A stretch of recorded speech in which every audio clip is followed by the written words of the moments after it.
Tarika, Tarika, Tarika, Tarika, my God, इसकी नब्ज बहुत स्लो हो गई है यार। सर कुछ कीजिए ना। एक मिनट, मैं आता हूँ। तारिका, तारिका, तारिका, तारिका, उठो। तारिका, तारिका, तारिका, उठो। Are you okay? Are you okay? हाँ मैं ठीक हूँ। ये कैसे कैसे हुआ ये सब? वो भी कैंटीन से जब अंदर आए मैंने देखा कि वहाँ पे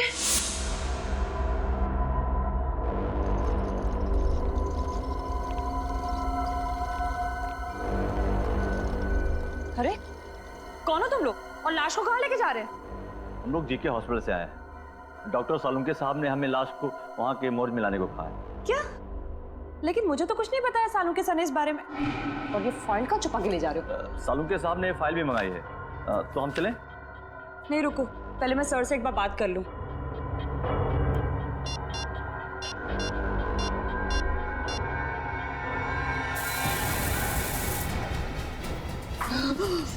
जब भी बात करना जब होश में आ जाना। Good night.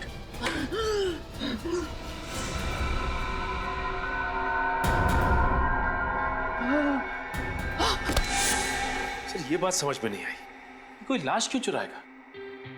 सचिन, वैष्णवी की लाश को पार्क में फेंकना और फिर यहाँ लैब से चुरा ले जाना, ये सब एक प्लानिंग थी। प्लानिंग खूनी वो फार्मूला चुराना चाहता है तो सालुंके साहब ने बड़ी मेहनत से इस लैब में तैयार किया था। मतलब सर जब वो खूनी फार्मूला नहीं बना पाया तो उसने ये सब हमें गुमराह करने के लिए किया। करेक्ट, हमें गुमराह कर रहा है वो। हम उसके जाल में फंसते चले गए।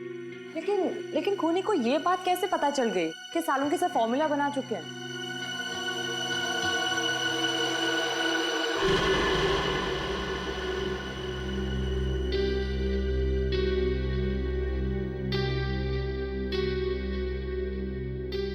सालुंके साहब,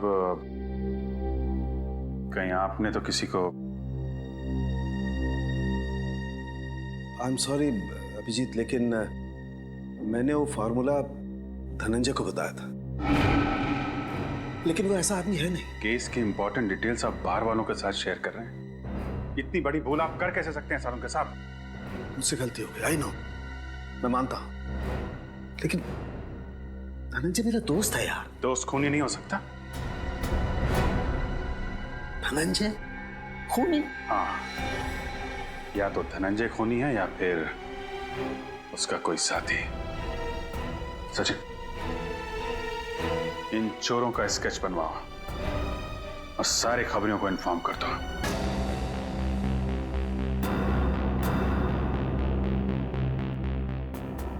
कोना कोना छान मारो, हो सकता है धनंजय घर में ही छुपा हो।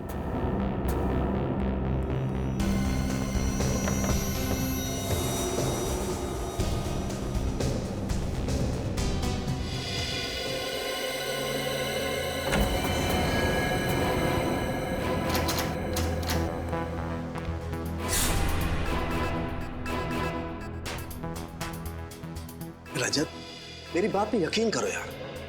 मैं कह रहा हूं, मैं धनंजय को बहुत अच्छी तरह से जानता हूं, मेरा पुराना दोस्त है। वो वैष्णवी को नुकसान पहुंचाने के बारे में सोच भी नहीं सकता यार। आई एम सॉरी सर, इस वक्त आप एक दोस्त की तरह सोच रहे हैं, एक सीआईडी ऑफिसर की तरह नहीं। अच्छा, और उस वक्त तुम कहां गए थे जब रोमा की लाश को मेरे पास लेकर के आए थे और तुमने कहा था ये सीआईडी को पता नहीं लगना चाहिए सर? तब तुमने सीआईडी ऑफिसर के बारे में क्यों नहीं सोचा? तुम्हें पता है रजत, सीआईडी को जब कोई लाश मिलती है तो सबसे पहले फॉरेंसिक लैब में आती है, और तुम उसे कहां ले गए? वहां प्राइवेट नर्सिंग होम में। सर, आप इसे मेरा पागलपन समझिए या कमजोरी। मैं एसीपी सर से तब तक नजरें नहीं मिलाऊंगा जब तक मैं अपने ऊपर लगे हुए सारे इल्जाम गलत साबित नहीं कर देता। तुमने ठीक नहीं किया रजत। अगर कोई और इन सर्कमस्टांसेस में मेरी मदद मांगता, मैं उसे साफ मना कर देता, लेकिन तुम्हारे दिल में सीआईडी के लिए एक जज्बात है, अपनी ड्यूटी के लिए, एक फर्ज के लिए एक बात है। Let me see what I can do for you. क्या चाहते हैं सालुंके साहब? मैं आपका एहसान चुकाने के लिए इस खूनी को छोड़ दूं? फिर खूनी?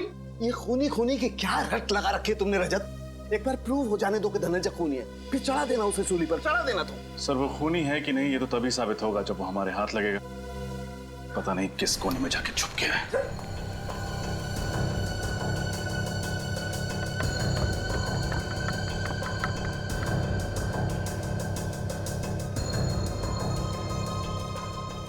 हाँ सचिन, कुछ मिला क्या?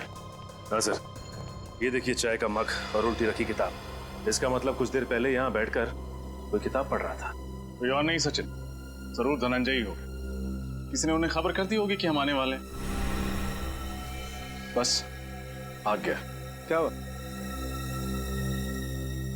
तुम मेरी तरफ इस तरह से घूर के क्यों देख रहे हो? हाँ, क्या मतलब क्या तुम्हारा? साथ में थाना में तुम्हारे?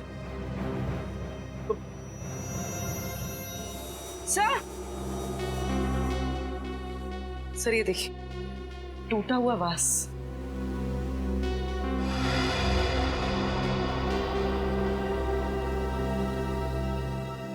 सर इस पे तो खून भी लगा हुआ है, देखिए।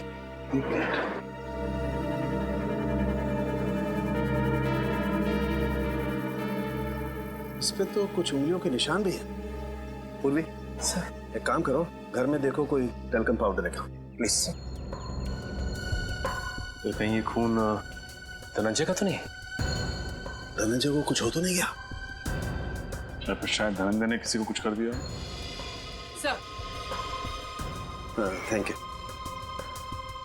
मुझे तो लगता है कि धनंजय यहाँ बैठ करके चाय पी रहा था और किसी ने इस वास से उसके सर पे वार किया और उसे किडनैप कर लिया है।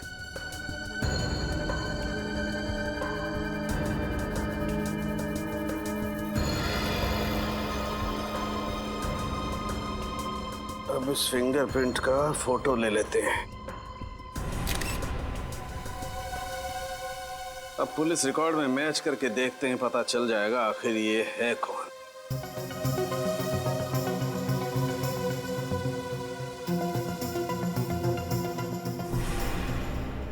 ओह, ये तो बालू है। हेलो, कौन है वो? बालू इस वक्त कहाँ है वो? ठीक है, कड़ी नजर रखो उस पर, कहीं भी नहीं जाना चाहिए वो।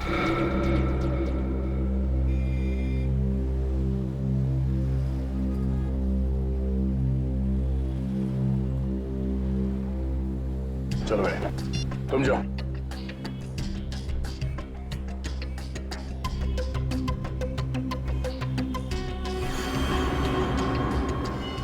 सीआईडी के सबूतों के साथ छेड़खानी करने की हिम्मत कैसे की तूने? माफ करना साहब, मैंने सब पैसों के लिए किया। किसने दिए थे पैसे? साहब वो अनिरुद्ध ने दिया था। अनिरुद्ध? फिर ये तो डॉक्टर अविनाश का बेटा है। और वही कर रहा है ये सब। पहले अपने पिताजी के अमेरिका जाने की झूठी कहानी सुनाई और अब इनसे गैर कानूनी काम करवा रहा है। ठिकाना कहाँ है उस अनिरुद्ध का?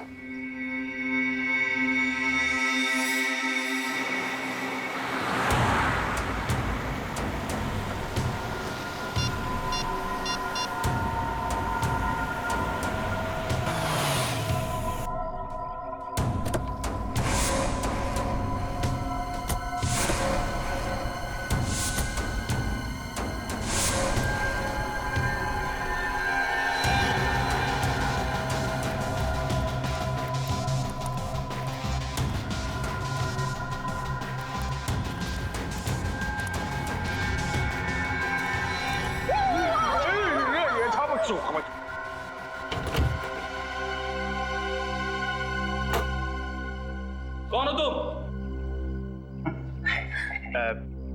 तो फरमा रहे बर्फा। वफा? ये बाहर से आए हैं। ये है मिस्टर बफा और ये है मिस्टर चफा। क्यों आया? महफूज की तरह जरफान हो पाना चाहता हूँ। मूछ की तरह जवान होना चाहते हैं।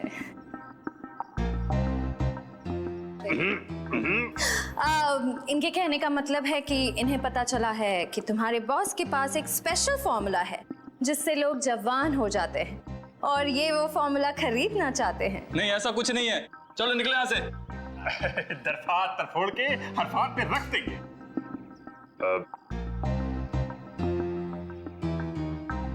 देखो, इन्हें बहुत गुस्सा आ रहा है। ये बहुत बड़े साइंटिस्ट हैं, बहुत पैसा भी है इनके पास। अपने बॉस से मिलवा दो, बहुत फायदा हो जाएगा। यहीं रुको, मैं बॉस से बात करता हूँ।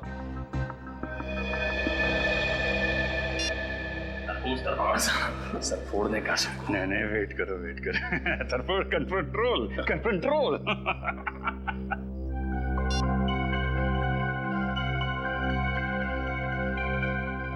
हथियार वथियार तो नहीं है ना पास में? हथियार?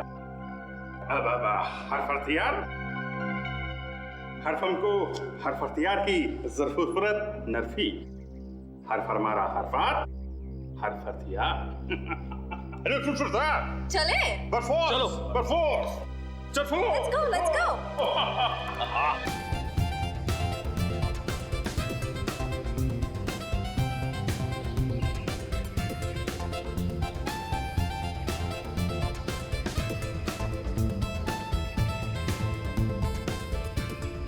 अरे क्या हुआ? रुक क्यों गए? बस आज के लिए इतना काफी है।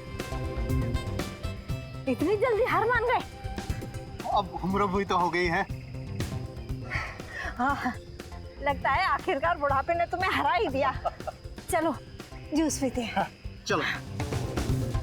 वैसे एक बात बताऊं, मैं तो अभी तक थका नहीं। मैंने तो तुम्हारे लिए झूठ बोला ताकि तुम्हें आराम मिल सके। हाँ हाँ, अब तो बहाने बनाओगे ही।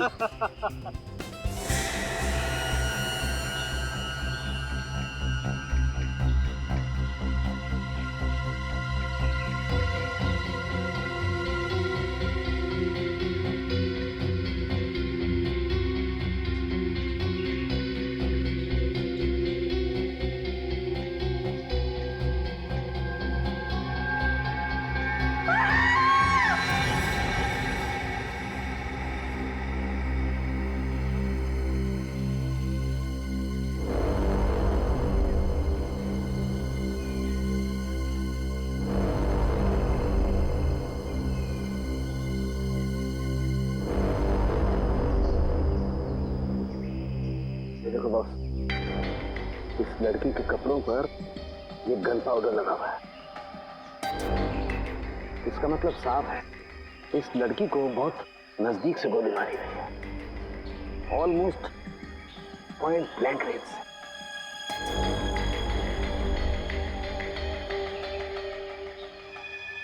सारुंखी, यार एक बात अजीब है, जख्म के पास खून जमा क्यों नहीं?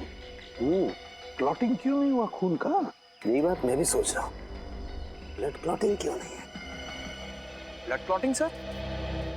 हाँ पंकज, ब्लड क्लॉटिंग। जब भी इंसान के शरीर में कहीं चोट लगती है तो दिमाग सिग्नल भेजता है चोट को ठीक करने के लिए, और इसलिए वो हिस्सा जहाँ पर चोट लगी है काला पड़ने लगता है, क्योंकि वहाँ पर खून जमा होने लगता है। इसी को ब्लड क्लॉटिंग कहते हैं।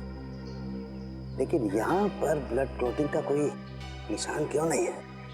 पर सर, एक मरे हुए इंसान का दिमाग सिग्नल कैसे भेज सकता है? भेज सकता है पंकज, जरूर भेज सकता है, क्योंकि मरने के बाद भी कुछ देर तक इंसान का दिमाग जिंदा रहता है। वो पूरी कोशिश करता है चोट को ठीक करने की। थैंक यू सर, मुझे तो पता ही नहीं था। सर, हो सकता है इस लड़की को कोई बीमारी हो, इसी वजह से ब्लड क्लॉटिंग नहीं हुई। हाँ, हो सकता है पूरी, हो सकता है ये डायबिटीज या हीमोफीलिया की बीमार हो। ऑटोप्सी के बाद पता लगेगा। पूर्वी, पलटाओ इसे।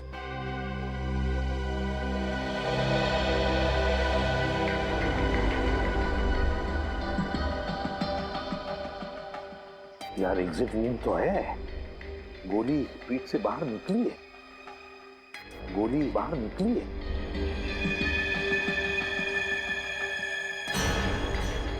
पूर्वी, पंकज, देखो वहां पर खून की छींटें हैं, देखो जरा अच्छी तरह से, गोली फंसी हुई है क्या? सर,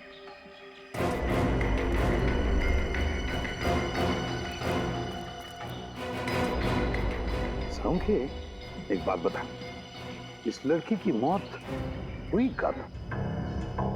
बस इसकी बॉडी में अभी तक राइगर मोर्टिस सेट नहीं हुआ, शरीर जकड़ना शुरू नहीं हुआ। इसका मतलब इसकी मौत ज्यादा से ज्यादा 3 घंटे पहले हुई होगी। मौत ज्यादा से ज्यादा 3 घंटे पहले। मतलब सुबह सुबह कोई इस लड़के को यहां पर लेकर आया, फिर इस पर गोली चलाई और यहां से निकल गया। वैसे इस पार्क में कोई वॉचमैन भी नहीं, तो इस लड़की को किसी ने देखा भी नहीं होगा। सारंगे, क्या हुआ? यार इस लड़की को देख के पता नहीं मुझे ऐसा क्यों लग रहा है जैसे मैंने इसे कहीं देखा है। तूने इस लड़की को देखा है? कहाँ देखा सारंगे? कहाँ देखा है? याद नहीं आ रहा यार कहाँ देखा है, लेकिन मैंने इसे देखा है। याद कर, तेरी याददाश्त तो इतनी जबरदस्त है, फिर भी तुझे याद नहीं आ रहा। याद कर, दिमाग पे जोर डाल जरा। पता नहीं, लेकिन मुझे ऐसा लगता है जैसे कई साल पहले मैंने इसे लड़की को देखा है। कई साल पहले? इसकी बचपन में देखा है क्या? प्रद्युमन, बचपन में देखा होता तो मैं इसकी शक्ल कैसे पहचानता यार? सारंगे फिर ये है कौन? देख, इसकी आईडी भी हमें नहीं मिली है कौन बेचारी, ये तो पता चल जाता। सर, हाँ? सर अच्छी तरह से चेक कर लिया, कहीं पे कोई गोली नहीं। कहीं पर भी गोली नहीं मिली? नहीं सर। तो कहीं ये खूनी गोली लेकर तो नहीं गया?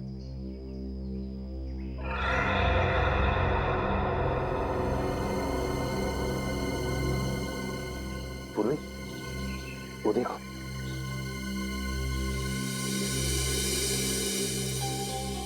ड्रेस। सर ये तो फेमस डिजाइनर शमिता का टैग है। Famous designer Shamita? Shamita boutique?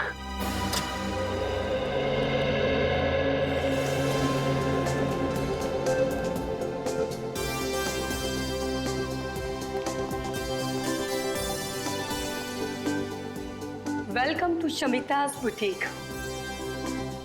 आपके फीचर्स और कॉम्प्लेक्शन को देखकर लग रहा है कि ये ड्रेस आप पर बहुत खिलेगा। एकदम सही कह रही है पूरी, ले लो ये ड्रेस। देखा, अब तो आपके बॉयफ्रेंड ने भी कह दिया, अब तो आप ले ही लो। मैडम, आपको कुछ दिखाना है। CID? I am so sorry, मैंने आपको पहचाना नहीं था। कोई बात नहीं, ये बैज तो आपने देख लिया, अभी टैग देखिए और बताइए ये आप ही के बुटीक का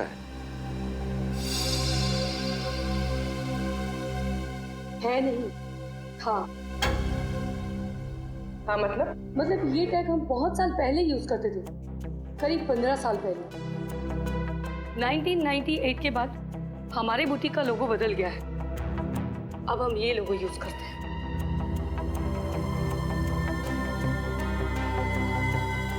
पंद्रह साल पुराना लोगो? मतलब उस लड़की ने इतने पुराने कपड़े पहने थे? पर वो कपड़े देखने में तो एकदम नए लग रहे थे। आप लोग किस लड़की के बारे में बात कर रहे हैं? इसके बारे में। ओह माय गॉड, क्या हुआ इसे? इस लड़की की मौत हो चुकी है, क्या आपने पहले कभी इसे देखा? जी नहीं। अब ये कैसे पता चलेगा कि ये लड़की है कौन? ये तुम क्या कह रही हो तारी? तुमने ठीक तरह से टेस्ट किया? आज तो 3 बार चेक कर चुकी हूँ, हर बार वही रिजल्ट आ रहा है। दिस इज इम्पॉसिबल, कैसे हो सकता है ये? अरे क्यों नहीं हो सकता? जब डॉक्टर तारिका कह रही है तो बिल्कुल हो सकता है। वैसे सर ये बहस किस बात पे हो रही थी? सचिन, दरअसल वो अरे तारिका जी इनसे क्यों डर रही हैं? ये तो अपने डॉक्टर साधन के। बोलिए बोलिए। अभिजीत, इस लड़की के रगों में जो खून है वो इस लड़की का है ही नहीं। ये क्या कह रहे हैं? इस लड़की का खून इसका नहीं है तो फिर किसका है? वो तो पता नहीं, लेकिन इस लड़की का तो 100% नहीं है, क्योंकि इसके खून का डीएनए और लड़की का डीएनए अलग है। अगर ये खून इस लड़की का है ही नहीं तो इसकी रगों में आया कहां से खून? हाँ, अच्छा, जो लड़की के कपड़ों के ऊपर खून मिला और पेट पे वो खून, वो किसका है? वो खून है तो एक ही इंसान का, पता नहीं किसका है, लेकिन इस लड़की का तो बिल्कुल नहीं है। सर कहीं वो खून उसी खूनी का तो नहीं? शायद वो भी घायल हो गया हो। खूनी का होता तो लड़की के कपड़ों पे ही होता ना, इसके शरीर के अंदर कहां से घुस गया? ये कुछ और ही चक्कर है। एक और बात, इस लड़की को गौर से देखो। इसे लैब में आए हुए लगभग 5 घंटे हो गए और उससे 3-4 घंटे पहले इसकी मौत हुई है। तो तकरीबन 8 से 9 घंटे पहले इस लड़की की मौत हुई है। लेकिन ये देखो, इसकी चमड़ी देखो, जरा भी नहीं बदली है, कोई फर्क नहीं पड़ा है। और देखो, ये इस लड़की का हाथ देखो, देख रहे हो, जरा भी रायगर मोर्टिस सेट नहीं हुआ है, बॉडी जरा भी नहीं जकड़ी है। और इसकी वजह अभी तक ढूंढ नहीं पाया हूं अभिजीत, लेकिन थोड़ा वक्त दो, मैं जरूर ढूंढ निकालूंगा कि आखिर इस सब की वजह क्या है। अच्छा डॉक्टर साहब, आप कह रहे थे कि इस लड़की को आप कुछ पहचानते हैं? हाँ। कुछ याद आया कौन है लड़की? नहीं यार, बहुत दिमाग लड़ाया लेकिन याद नहीं आ रहा है आखिर ये लड़की है कौन। कोई बात नहीं, कोई तो जानता होगा इसे। सर ये मेरी बीवी वैष्णवी। आपकी बीवी? Yes officer. पर इसे हुआ क्या है? धनंजय जी, वैष्णवी का खून हुआ है। क्या? किसने मारा इसे? वही पता लगा रहे हैं हम। लेकिन एक बात बताइए, आखिरी बार कब मिले थे आप वैष्णवी से? 20 साल पहले। 20 साल पहले? 20 साल पहले वैष्णवी गायब हुई थी। मैंने इसे कहां नहीं ढूंढा, हर पुलिस स्टेशन, हर अखबार, हर जगह। सॉरी। अच्छा एक बात पूछूं आपसे, आपकी शादी कब हुई थी? 23 साल पहले, 3 अक्टूबर 1990। हमारी लव मैरिज थी। मैं और वैष्णवी एक ही मेडिकल कॉलेज में पढ़ते थे। वैसे उम्र क्या है आपकी? 50 साल। 7 जून 1963 मेरी बर्थ डेट है। और वैष्णवी जी की? तकरीबन 3 साल छोटी थी मुझसे। 3 साल छोटी थी आपसे, मतलब 47 साल की उम्र थी उनकी, है ना? अच्छा, वैष्णवी जी का कोई फोटोग्राफ है 20 साल पुराना?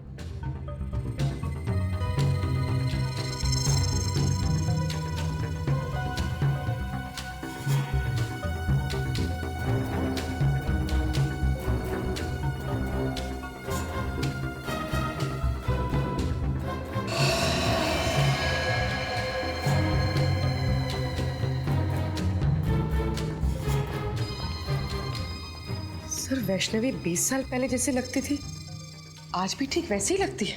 हाँ सर, उम्र के साथ साथ इनके चेहरे में तो कोई बदलाव आया ही नहीं। वही तो है ना बड़ी अजीब बात, एक औरत जो 20 साल पहले जैसे दिखती थी आज भी बिल्कुल वैसे ही दिखती है। ये कैसे? ये मम्मी है। ये मम्मी है? हाँ सचिन, जैसी पिरामिड्स में मिली हैं वैसी मम्मी, लेकिन इस मम्मी को बनाने में एक अलग टेक्निक का इस्तेमाल किया गया है। सर आप क्या कह रहे हैं, कुछ समझ में नहीं आ रहा है। मैं समझाता हूँ। देखो, ना तो इसकी स्किन का रंग बदला है, ना इसकी बॉडी ने सड़ना शुरू किया है, कोई डिकम्पोज नहीं हुई है, और ना ही इसकी बॉडी ने जकड़ना शुरू किया है। और तो और ग्रेविटी की वजह से शरीर का वो हिस्सा जो जमीन को छूता है काला पड़ना शुरू हो जाता है और वहां पर ब्लड मार्क्स आना शुरू हो जाते हैं। लेकिन इसके शरीर पे कहीं भी कोई ब्लड मार्क नहीं है। मतलब इसकी बॉडी पे समय का कोई असर नहीं हुआ? बिल्कुल सही अभिजीत। तो फिर पता कैसे चलेगा कि वैष्णवी की मौत कब हुई? हाँ, वैष्णवी। अरे इसे तो मैं जानता हूँ, इसे ही तो मैं याद करने की कोशिश कर रहा था यार। इसे मैं जानता हूँ, ये मेरे साथ मेडिकल कॉलेज में पढ़ती थी। What a brilliant student she was. ये तो MKM कॉलेज में साइंस की प्रोफेसर थी। आज से 20 साल पहले वैष्णवी इसी कॉलेज में पढ़ाती थी। बहुत ही टैलेंटेड लड़की थी। हम सबको लगता था कि एक दिन वो बहुत आगे जाएगी, लेकिन बहुत बुरा हुआ उसके साथ। अच्छा, आपको कुछ याद है 20 साल पहले की? मेरा मतलब है, हम ये जानना चाहते कि क्या वैष्णवी का किसी के साथ कोई झगड़ा था या फिर दुश्मनी, नहीं नहीं, वो तो सबकी फेवरेट थी। उसका किसी से कोई झगड़ा नहीं था। अगर किसी को कोई प्रॉब्लम होती थी तो वो वैष्णवी के पास जाकर ही सलाह मांगता था। अच्छा, वैष्णवी आखिरी बार कॉलेज कब आई थी, कुछ बता सकते हैं आप? 6 मई 1993। 6 मई 1993? क्या बात है, आपकी याददाश्त की तो तारीफ करनी चाहिए। मुझे इसलिए याद है क्योंकि उस दिन मेरा बर्थडे था और उस दिन भी वैष्णवी हमेशा की तरह कॉलेज से जल्दी चली गई थी और शाम को पार्टी में भी नहीं आई और उसके बाद वो कॉलेज कभी नहीं आई। हमेशा की तरह जल्दी चली गई मतलब? क्या वो अक्सर कॉलेज से जल्दी जाती थी? हर रोज नहीं, गुरुवार को। हर गुरुवार को कॉलेज से 1 बजे ही चली जाती थी। हर गुरुवार को दोपहर के 1 बजे? क्यों, कहाँ जाती थी वो? ये तो उसने कभी किसी को बताया नहीं। इसका जवाब तो डॉक्टर अविनाश ही दे सकते हैं। डॉक्टर अविनाश? जी, डॉक्टर अविनाश उस वक्त के प्रिंसिपल थे। उन्होंने ही उसे हर गुरुवार को 1 बजे जाने की परमिशन दे रखी थी। अच्छा, डॉक्टर अविनाश रहते कहाँ ये डॉक्टर अविनाश?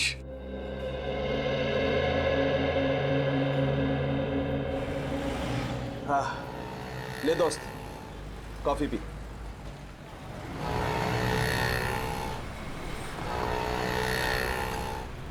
यकीन नहीं आ रहा, इतने साल पुराना दोस्त मेरे सामने बैठा है। आज अतीत की यादों के पलों को जीने से अच्छा और क्या है। बात तू सही कह रहा था धनंजय, लेकिन एक बात कहूं, अतीत की यादों में अपने आप को इतना भी नहीं जकड़ लेना चाहिए कि जिंदगी से घुटन होने लगे। कम ऑन यार, दिल छोटा नहीं करते। अच्छा देख देख, मैं तेरे लिए क्या लाया हूं। क्या है? खोल कर देखना यार।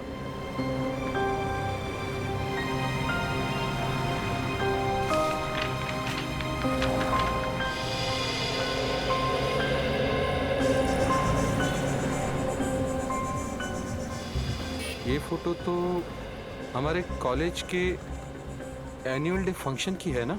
एग्जैक्टली। तूने अब तक संभाल के रखी है? अरे संभाल के नहीं रखूंगा, तू और वैष्णवी मेरे सबसे करीबी दोस्त थे यार। अच्छा, तू बोल रहा था कि वैष्णवी के कुछ रिसर्च नोट्स थे घर पे, तू लेके आया? हाँ। कहाँ है? मुझसे तो पढ़े नहीं गए। वैष्णवी की एक याद काफी है मेरी आंखें नम करने के लिए।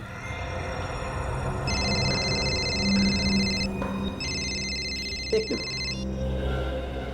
हेलो, वो धनंजय तेरे साथ है ना? हाँ, क्यों? उससे पूछ कि वैष्णवी हर गुरुवार को दोपहर के 1 और शाम के 7 बजे के बीच कहाँ जाती थी।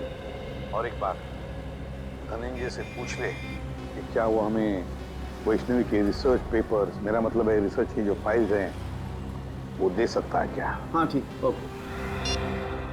अच्छा धनंजय, तुझे मालूम है कि हर गुरुवार को वैष्णवी 1 से 7 बजे तक कॉलेज के बाहर कहाँ जाया करती थी? नहीं यार, मुझे इस बात का बिल्कुल अंदाज़ा नहीं था। इनफैक्ट जब पुलिस इन्वेस्टिगेशन में मुझे इस बारे में पता चला तो मैं खुद हैरान था कि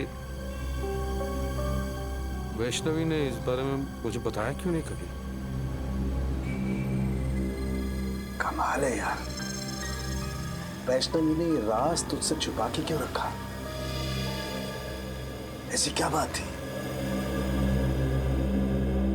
डॉक्टर अविनाश की तो मौत हो गई, वही एक बता सकती थी कि वैष्णवी हर गुरुवार को जाती कहाँ थी। सर, हाँ, वैष्णवी कहाँ जाती थी उसका जवाब शायद इन फाइल्स में। क्या है इन फाइलों में? वैष्णवी की रिसर्च रिपोर्ट। 20 साल पहले जिस पुलिस स्टेशन में धनंजय ने वैष्णवी के गायब होने की रिपोर्ट लिखवाई थी, वहीं से लेके आया। अच्छा, वेरी गुड। देखे तो सही है क्या इनमें।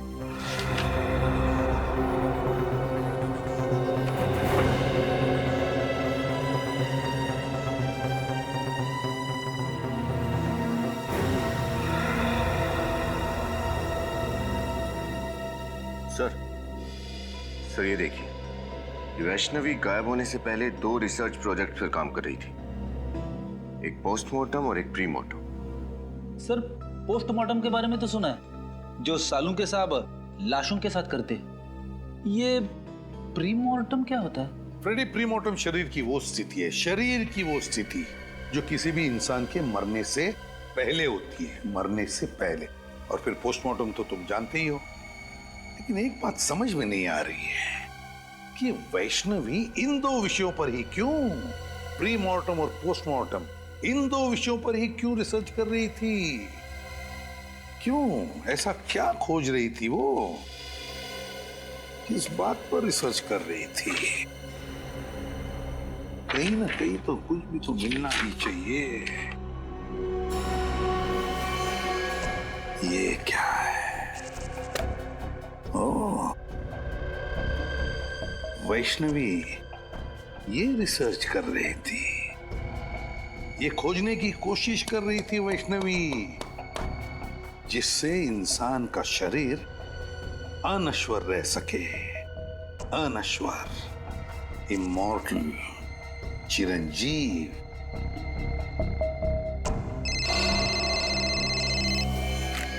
आसान क्या? ऐसी क्या बात बताना चाहते हैं आप कि आपने हमें यहाँ पर दोबारा बुलाया? कुछ ऐसी बात जो तुम सोच भी नहीं सकते। सर वैसे तो ऐसी बहुत सारी बातें जो मैं सोच नहीं सकता, लेकिन आप बताइए ना, ऐसी कौन सी बात कहना चाहते हैं आप? पंकज, तुम्हारा खेल खत्म हो चुका है। हम तुम्हारा सारा राज जान गए हैं। खेल? राज? ये क्या बात कर रहे हैं सर आप? बस सर, नहीं खड़ा रहना, नहीं तो गोली चल जाए। सर ये आप क्या कर रहे हैं सर? प्लीज गन नीचे करो। चुप। जस्ट कीप क्वाइट पूर्वी, जस्ट कीप क्वाइट। अब देखो पंकज, मैं तुम्हारे पेट पर गोली मारता हूं तो एक गोली तुम्हारे शरीर को चीरती हुई पेड़ पर ठीक वहीं जाकर के लगेगी जहां पर वो खून लगा हुआ है।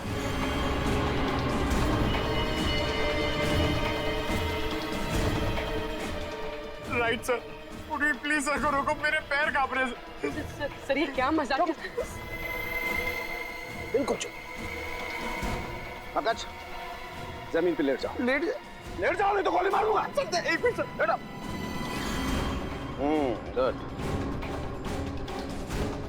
अब देखो पूर्वी, अब अगर मैं पंकज के पेट पे यहां से गोली मारूं तो गोली इसके शरीर को चीरती हुई कहां जाएगी?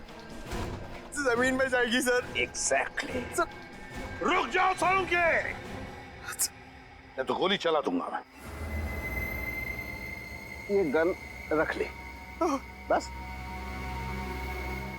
सर मैंने ऐसा क्या किया है सर कि आप मेरी जान लेना चाहते थे? मैं तुम्हारी जान लेना नहीं चाहता पंकज, बल्कि मैं आप लोगों की मदद कर रहा हूं बॉस, इस केस को सुलझाने में। पंकज पर गोली चला के? हाँ? गोली मारी तो नहीं ना बॉस। उस दिन हम लोगों को गोली शायद इसलिए नहीं मिली क्योंकि हम लोग सोच रहे थे खूनी ने वैष्णवी पर जब वो खड़ी थी तब गोली चलाई, जबकि हकीकत ये है कि खूनी ने वैष्णवी की लाश पर गोली चलाई जब वो पड़ी हुई थी यहाँ जमीन पर। क्या? उसकी लाश पे गोली चलाई उसने? सब फिर तो शायद गोली जमीन के नीचे होगी। बिल्कुल हो सकता है, खोद कर देखो।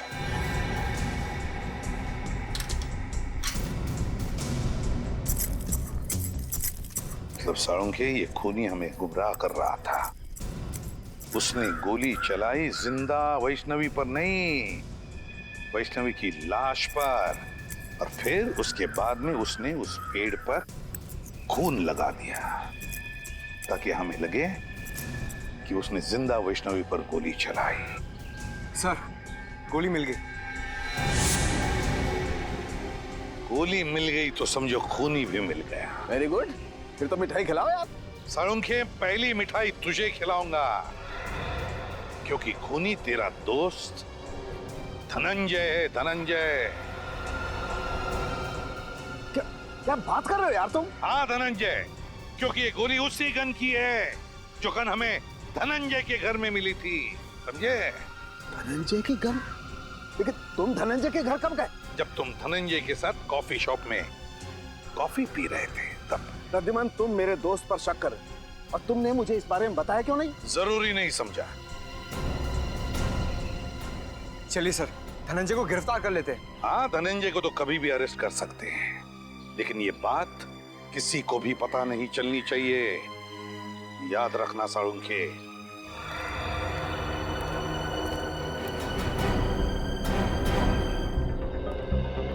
सर, डॉक्टर अविनाश की मौत हो चुकी है। आपको लगता है उनके परिवार वाले वैष्णवी के बारे में जानते होंगे? नहीं तो यही है कि जानते हो, क्योंकि डॉक्टर अविनाश का परिवार एक अकेली कड़ी है जो हमें वैष्णवी के अतीत के साथ जोड़ती है। आप लोग ये घर खरीदने के लिए आए हैं क्या? जी नहीं, हम लोग डॉक्टर अविनाश के परिवार वालों से मिलने आए हैं। पर यहाँ तो कोई भी नहीं रहता। कोई भी नहीं रहता? तो फिर डॉक्टर साहब का परिवार कहाँ रहता है? उसका तो बस एक ही बेटा है, अनिरुद्ध। 15 साल पहले अविनाश उसी से मिलने के लिए अमेरिका गया था, पर वापस ही नहीं आया। बस कुछ आया तो अनिरुद्ध का फोन कि उसके पापा की मौत हो गई है। तो ये अनिरुद्ध कभी यहाँ आता नहीं? बस आता है कभी कभार, 2-3 महीने में एक चक्कर लगा लेता है। सुनने में आया है कि वो ये घर बेचने की सोच रहा है। अनिरुद्ध हर 2-3 महीने में एक चक्कर लगा लेता है यहाँ, अमेरिका से? नहीं, अमेरिका छोड़े तो उसे 2 साल हो गए हैं। आजकल इंडिया में रहता है वो। जी, आपके पास उनका कोई एड्रेस या नंबर है? नहीं, ज्यादा घुलता मिलता नहीं था वो किसी से, बस अपने काम से ही काम रखता है वो। Thank you.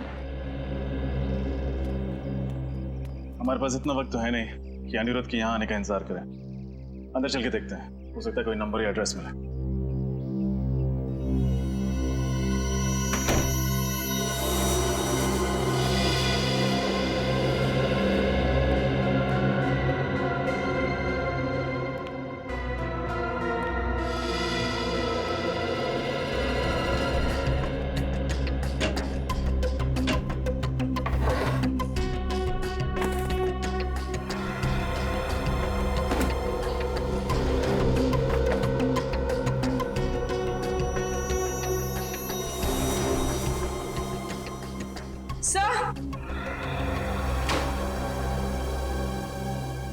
ये देखिए, मिस्टर अविनाश का पासपोर्ट। लेकिन डॉक्टर अविनाश की मौत तो अमेरिका में हुई थी, उसका पासपोर्ट यहाँ कैसे पहुंचा? हो सकता है उनका बेटा वापस लेके आया। ये क्या? पासपोर्ट में कहीं भी अमेरिकन वीजा तो लगा हुआ है ही नहीं। इसका मतलब डॉक्टर अविनाश कभी अमेरिका गए ही नहीं। तो इसका मतलब वो औरत झूठ बोल रही थी हमसे? हाँ सचिन, या तो वो औरत झूठ बोल रही थी या फिर अविनाश का बेटा अनिरुद्ध कोई खेल खेल रहा है। इस केस ने दिमाग घुमा दिया सचिन। पहले हमें जॉगर्स पार्क से एक लाश मिलती है जिसकी बॉडी का डीएनए उसके रगों के खून के डीएनए से मैच नहीं करता है। फिर हमें पता चलता है कि वो लाश है डॉक्टर वैष्णवी की। उनके पति धनंजय का कहना है कि डॉक्टर वैष्णवी की लाश अभी भी बिल्कुल वैसी दिखती है जैसे वैष्णवी 20 साल पहले दिखती थी। 20 साल से लाश में कोई चेंज नहीं हुआ। साळुंखे साहब ने बताया कि वो इसलिए क्योंकि लाश को मम्मी की तरह सुरक्षित रखा गया था। डॉक्टर वैष्णवी किसी खास प्रोजेक्ट पे काम कर रही थी और जिस आदमी को उसके बारे में मालूम था, डॉक्टर अविनाश, उनके बेटे अनिरुद्ध का कहना है कि उनकी मौत भी 15 साल पहले किसी रहस्यमय तरीके से हो गई। वो प्रोजेक्ट कौन सा था, इसके बारे में अभी तक पता नहीं चला। लेकिन सर, एक बहुत चौंका देने वाली बात पता चली है सर। क्या? तो डॉक्टर अविनाश की कुंडली कहती है कि ना उनकी कभी शादी हुई और ना ही उनका कोई बेटा था सर। हा? मतलब उनके पड़ोस में रहने वाली वो औरत हमसे झूठ बोल रही थी। या तो वो औरत झूठ बोल रही है या फिर कोई ढोंगी डॉक्टर अविनाश का बेटा बनकर ये सारी कहानियां फैला रहा है। अभिजीत, वैष्णवी 47 साल की होने के बावजूद 27 साल की क्यों दिख रही थी और उसकी लाश सड़ना क्यों नहीं शुरू हुई, इसका राज पता चल गया है मुझे। क्या राज है सर? प्लास्टिनेशन। प्लास्टिनेशन? हाँ, ये एक नया तरीका है लाशों को बरसों बरस, एक लंबे समय तक प्रिजर्व करके रखने का। इसका मतलब सर, इजिप्ट में जैसे लाशों को मम्मी बना के रखा जाता है वैसे? बिल्कुल ठीक नहीं, वैसे ही। लेकिन इसमें एक फर्क है। फर्क यह है कि इसमें लाश के अंदर का तरल पदार्थ, लिक्विड, बाहर निकाल लिया जाता है और उसकी जगह पर लिक्विड प्लास्टिक लाश के अंदर डाल दिया जाता है। और जब वो लिक्विड प्लास्टिक ठोस हो जाता है, जम जाता है, तो फिर लाश वैसी की वैसी रहती है, उसमें जरा भी फर्क नहीं पड़ता है। हाँ, मैंने भी किसी साइंस जर्नल में इस तकनीक के बारे में पढ़ा था सर, लेकिन जहां तक मेरा अंदाजा है इसमें लाश की खाल निकाल ली जाती है ना, लेकिन वैष्णवी की खाल तो ज्यों की त्यों है। यही वो वजह है जिसके कारण हम इस केस में गोल गोल घूम रहे थे। दरअसल वैष्णवी ने एक ऐसा फार्मूला इजाद कर लिया था जिसकी वजह से लाश की चमड़ी बिल्कुल भी नहीं बदलती है, वैसी की वैसी बनी रहती है, हमेशा जवान। और सर क्या ये मुमकिन हो सकता है? हाँ, बिल्कुल मुमकिन है। साइंस में नामुमकिन कुछ भी नहीं होता है, और ये वैष्णवी ने करके दिखा दिया। वैष्णवी ने एक ऐसे फार्मूले का आविष्कार किया जिसमें इंसान की चमड़ी में नए पैदा होने वाले सेल्स की संख्या मरने वाले सेल्स से ज्यादा होती है, और इसीलिए इंसान की चमड़ी हमेशा वैसी की वैसी बनी रहती है। और अब इस फार्मूले का पता मुझे भी चल गया है। इसका मतलब ये फार्मूला वैष्णवी ने अपने ऊपर इस्तेमाल किया होगा, इसीलिए उसकी त्वचा 20 साल से वैसी की वैसी है। या फिर उस खूनी ने वैष्णवी के ऊपर एक्सपेरिमेंट किया होगा। जो भी है, वैष्णवी की मौत के पीछे का कारण ये नया आविष्कार है डॉक्टर साहब, ये नई खोज।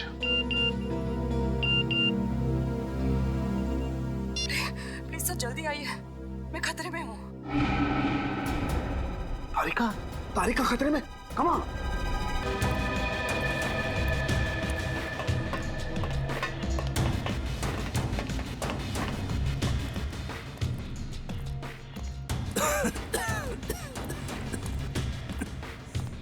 आइए आइए आइए, स्वागत है आपका। मुझे वैज्ञानिकों से बातें करना बहुत अच्छा लगता है। क्या सेवा कर सकता हूँ मैं आपकी? सेवा तो हम आपकी करेंगे। सिर्फ हमको जरफेल, जरफेल की हरफ अंदर, चरफक्की, फिर फिशिंग, फिर फिशिंग, फिर फिशिंग, फिर फिशिंग। ये कह रहे हैं कि आपके सीक्रेट फॉर्मूला की खबर इन्हें लग चुकी है। आप जैसे ब्रिलियंट और जीनियस साइंटिस्ट की तलाश ये करते रहते हैं। Thank you. आपका वो सीक्रेट फॉर्मूला ये खरीदना चाहते हैं। पर वो फॉर्मूला बिकाऊ नहीं है। सॉरी। दरफात तोड़ के हरफात में रख देंगे। ये कह रहे हैं कि हर चीज बिकाऊ होती है, बस सही दाम देने की जरूरत होती है। फिर तो मुझे इस फॉर्मूले के 100 करोड़ रुपए चाहिए। हाँ? हाँ? सरफों का फूल। तैयार हैं आप? भरपूर भरपूर, दरफात तोड़ के मंजूर है, 100 करोड़ देने के लिए तैयार है। मगर ये देखना चाहते हैं कि आपका वो सीक्रेट फॉर्मूला काम करता भी है या नहीं। करता है। जाओ लेके आओ। 15 साल की मेहनत है उसमें। ऐसा काम करता है कि बहुत जल्द इस दुनिया में बूढ़ा इंसान दिखाई नहीं देगा। हर तरफ जवान ही जवान, बच्चे ही बच्चे।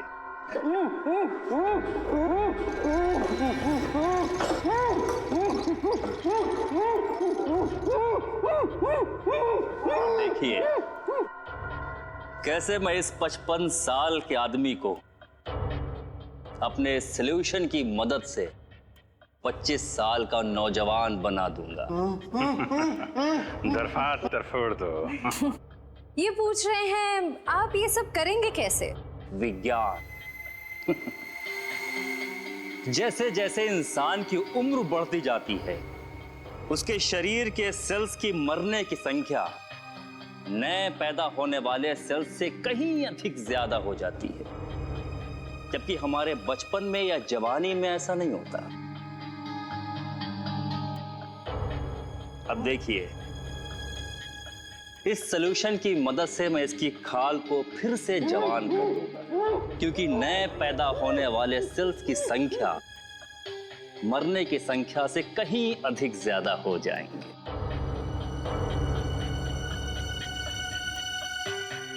बस बस डॉक्टर अविनाश, समझ में आ गया आपकी जवानी का राज। ये हिंदी कैसे बोलने लगे? हिंदुस्तानी है तो हिंदी तो बोलेंगे ही डॉक्टर अविनाश। सीआईडी? ए, पकड़ो इसे!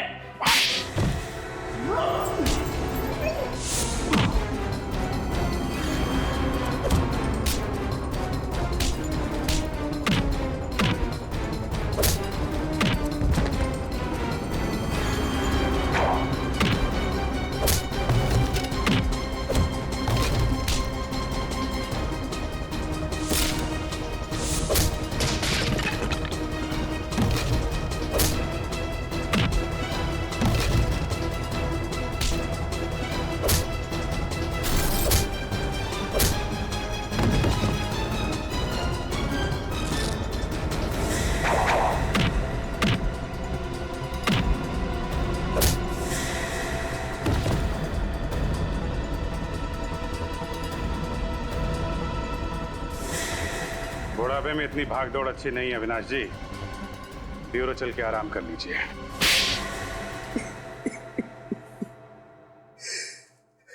वैष्णवी के रिसर्च के बारे में सिर्फ मैं ही जानता था। ये रिसर्च उसके लिए इतनी अहम थी कि उसने डॉक्टर धनंजय को भी इसके बारे में नहीं बताया था। और तुमने क्या किया? विश्वासघात, वैष्णवी का विश्वासघात किया तुमने उस फॉर्मूले के लिए जिसके लिए उसने बरसों तक मेहनत की थी। लेकिन सर, पर कोई भी रिसर्च बिना पैसे के पूरी नहीं होती सर। उसके एक्सपेरिमेंट का सारा खर्चा मैंने उठाया था।